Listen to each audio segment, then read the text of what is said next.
네, 안녕하세요. 강프로입니다. 이번 영상에서는 한국 타이어에 대해서 분석을 해보도록 하겠습니다. 자, 정확한 이름은 한국 타이어 앤 테크놀로지인데 이름이 기니까 한국 타이어로 줄여서 이야기를 드리도록 하겠습니다. 일단 신고가 구간에 들어왔습니다. 저는 항상 신고가를 강조를 드리죠. 그리고 나서 자, 뭐가 있다고 말씀드렸죠? 실적에 대한 확인이 필요하다. 그렇게 말씀드렸죠. 자, 오늘 영상에서는 한국 타이어가 최근에 시장이 안 좋은데도 불구하고 강세 구간을 보이고 있고요. 그리고 자동차 업황과 관련해서 그쵸, 업황도 살아나고 있는 과정에서 왜 현대차와 기아차보다 추가적인 상승을 보일 수밖에 없는지 그 부분을 제가 집중적으로 이야기를 드리도록 할 테니까 구독과 좋아요 부탁드리겠습니다. 자, 시작합니다. 자, 오늘 3%대 강세의 마감이 됐습니다. 물론 에코프로 머티리얼즈나 그리고 포스코 홀딩스, 퓨처엠 이런 쪽에서 강세 구간이 나왔기 때문에 시장이 상승한 것이기도 하지만 그런 부분을 제외하고 보면 시장이 그렇게 좋지 않거든요. 그리고 최근에는 2차 전지 그리고 반도체 쪽하고 좀 이렇게 상반된 움직임을 보이고 있기 때문에 양분돼 있다고 볼 수는 없어요. 그래서 이런 부분을 봤을 때 어떤 식으로 봐야 되냐면 틈새를 노릴 수 있다. 틈새를. 그쵸. 그 틈새를 노릴 수 있고 무엇보다 추가적으로 시세가 가능한데 실적의 증가 추이나 그리고 한국 타이어 같은 경우에는요.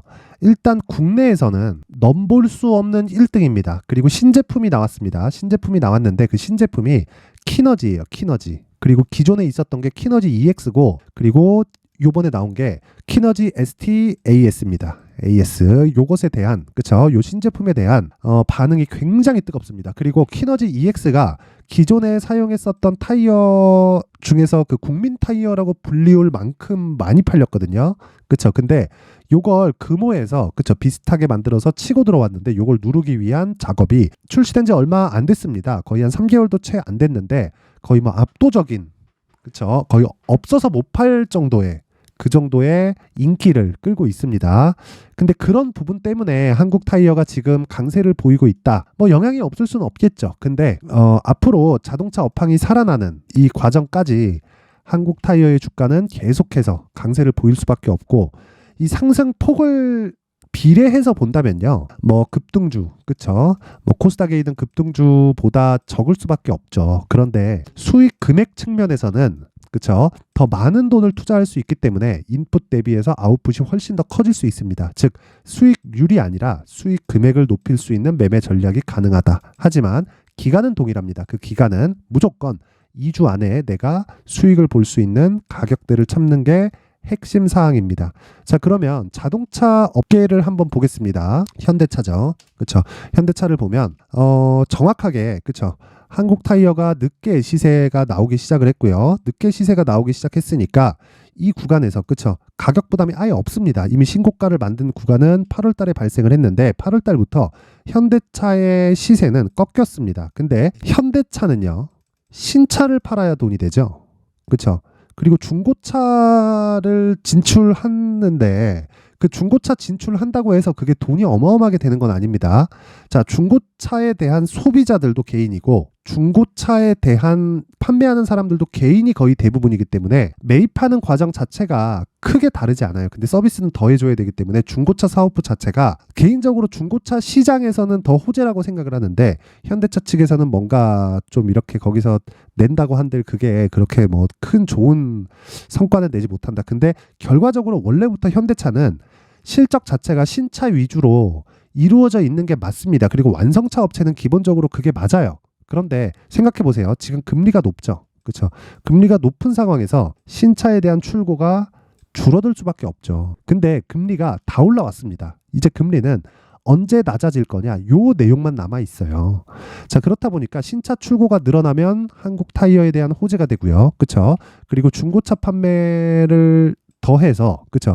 중고차 지금 출고가 돼 있는 차들도 타이어는 계속해서 소모품으로 사용이 되기 때문에 한국 타이어는요, 추가적으로 상승세를 탈 수밖에 없고 그런 부분을 어디서 볼 수 있느냐? 자, 실적을 확인하면 정확히 나옵니다. 자, 2020년도에 2조 3천억, 그쵸? 21년도에 6조 6천억, 22년도에 9조 8천억, 23년도에 15조 3천억. 자, 근데 주가는 어떻게 됐는지 간단하게 그냥 보겠습니다. 그냥 너무 길지 않게 볼게요. 그쵸? 6만 원대에서 쭉 빠져서 3만 원까지 내려갔고요. 그리고 나서 4만 5천 원까지 지금 50% 정도가 추가적으로 상승을 하면서 신고가를 만들었습니다. 이게 끝이에요. 끝. 그리고 나서는 가격 전략을 세워야 됩니다. 그러면 주가가 왜 이렇게 많이 빠졌는지, 그렇죠? 주가는 선반영을 합니다. 선반영이 뭐냐면 앞으로 좋을 부분을 먼저 반영하면서 가격이 반영하는 거예요. 근데 이게 상승 때만 그럴까요? 하락 때도 그렇죠. 그렇죠? 자, 자동차 업황이 살아나야 타이어에 대한 수요도 늘어납니다. 왜? 신차에 대한 마진율이 가장 높으니까. 그렇죠? 아무래도 유통 과정에서 뭐 넥센이나 금호보다는 한국 타이어가 마진율이 높겠지만 한국 타이어도 어느 정도의 경쟁을 할 수밖에 없기 때문에 마진율이 높은 건 신차보다는 적을 수밖에 없단 말이에요. 그래서 마진율이 가장 높은 건 신차 업황이 살아나야 됩니다. 근데 신차 업황이 살아나는 과정에서 금리가 높다 보니까 현대차와 기아차는 약간 주춤해 있는 그런 상황이 된 거고, 그리고 무엇보다 업황 자체가 살아나는 과정에서 그쵸, 소모품에 대한 수요는 계속될 수밖에 없고 타이어는 가장 중요한 소모품 중에 하나다. 그쵸? 그리고 국내 타이어에 대한 인식 자체도요 굉장히 좋아졌기 때문에 비용을 조금 더 쓰게 되는 것도 여기 나오는 실적의 증가와 일치합니다. 그리고 세계적으로도 순위가 많이 올라갔어요. 10위권 안에 들어왔고요. 뭐 BMW나 뭐 벤츠에도 출고 타이어로 장착이 돼서 나오는 정도까지 기술력이 높아졌습니다. 그렇죠? 미쉐린이나 뭐 피렐리 같은 그렇죠? 원래 있었던 고급 브랜드하고 경쟁을 하더라도 별로 그렇게 뭐 일반 세단에서는 뭐 차이가 나는 게 그렇게 크지 않다. 그렇죠? 그러면 우리가 생각해야 되는 내용은 가격 전략을 세우는 게 우선입니다. 그렇죠? 그 가격 전략은 철저하게 단기 보유 전략으로 연결을 시켜야 되고요. 대신에 단기 보유 전략이지만 2주 안에 매도를 하고 나오는 가격대를 의미를 하고 대신에 많은 금액을 넣을 수 있습니다. 많은 금액을 아까 전에 보여드렸죠. 실적에 대한 증가폭, 주가가 떨어지더라도 실적이 방어할 수 있는 단가가 이제는 형성이 됐고요.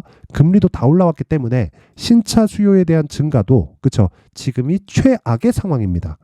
이 부분 잊지 마세요. 그래서 지금부터 준비를 해놔야 실제 신차 수요에 대한 업황이 좋아지고 나서는 이미 주가가 다 올라가고 난 뒤일 거예요. 그래서 지금부터 준비를 해놔야 된다. 자, 이 내용까지 제가 말씀을 드리면 영상의 길이가 너무 길어질 수 있기 때문에 자, 제가 이 내용을 19페이지에 걸쳐서 준비를 해놨고요. 영상 상단에 있는 전화번호로 숫자 3이라고 문자를 보내주시는 분들에 한해서만 제가 한국타이어의 가격 그리고 단기 보유 전략을 공유해 드리도록 하겠습니다. 자, 그리고 한국타이어를 계속해서 추적하는 과정. 왜? 신고가를 갔으니까 매물 소화 과정을 거쳐야 되고 그 매물 소화 과정에서는 1주에서 2주 정도의 눌림목 과정을 거쳐야 된다. 그리고 다시 말씀드리지만 신차 수요에 대한 부분은 살아나기 때문에 이건 눌림목 구간에서 그냥 매수하면 되고 돌파까지 기다리지 않아도 됩니다.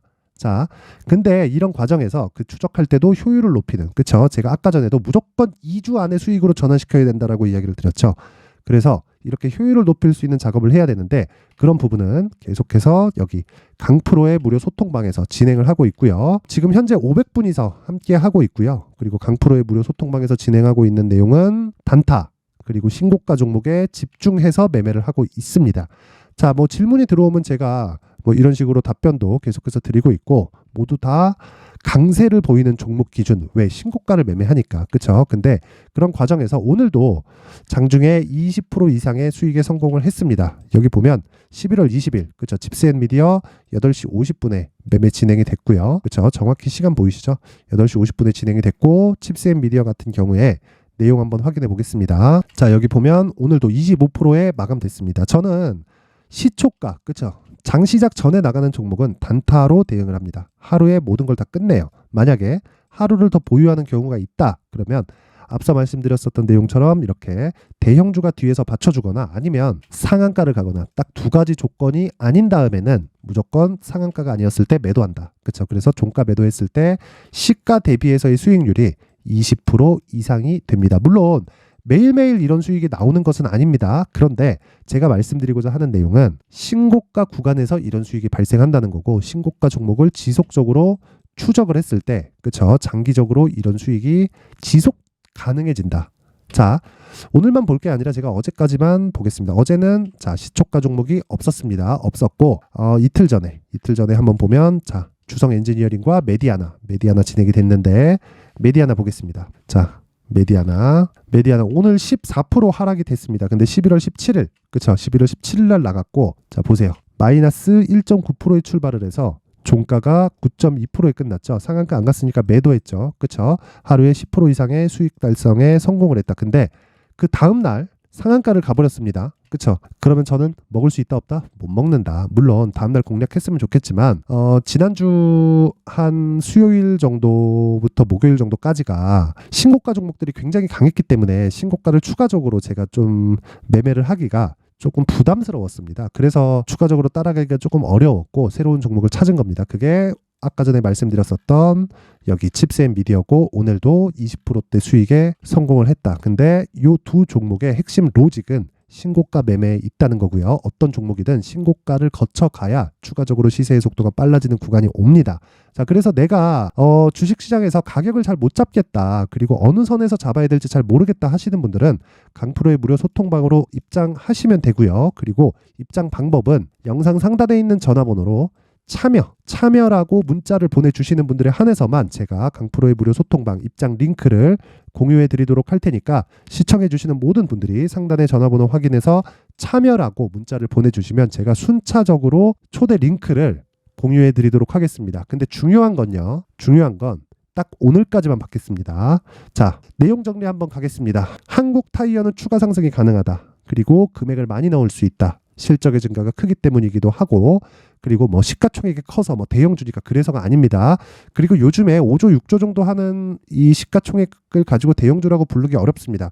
거의 한 중대형주급이라고 보면 될 것 같고, 대형주는 그래도 한 10조 이상이 돼야 대형주로 부를 수 있다. 기본적으로 뭐 네이버 카카오 같은 경우에도 20조 선에서 왔다 갔다 하고, 신규 상장하는 종목들도 5조에서 6조짜리가 수두룩하기 때문에 지금 이 정도를 갖고 대형주라고 불리울 수는 없지만 한 중급 정도의 변동폭 치고는 변동폭이 작을 수 있어요. 그런데 실적 기반에서는 충분히 낮은 위치에 있기 때문에 여기서 강하게 내가 매수를 넣을 수 있는 구간에 왔고요. 그런 가격을 잘 잡았을 때 내가 단기적으로 수익을 크게 볼 수 있다. 그리고 무엇보다 수익 금액을 높일 수 있는 몇 안 되는 종목입니다. 등락률보다 수익 금액을 키워가는 매매를 할 수 있었을 때 내가 나중에 수익을 계속 보면서 수익 금액이 커졌을 때 전체적인 규모 자체를 키울 수 있다는 겁니다. 자, 그래서 지금 중요한 건 한국 타이어의 가격과 단기 보유 전략이 가장 중요하고, 이런 과정에서 필요한 건 효율을 높이는 건데 그 효율을 높이는 과정에서는 신고가 매매를 해야 되고, 그런 부분은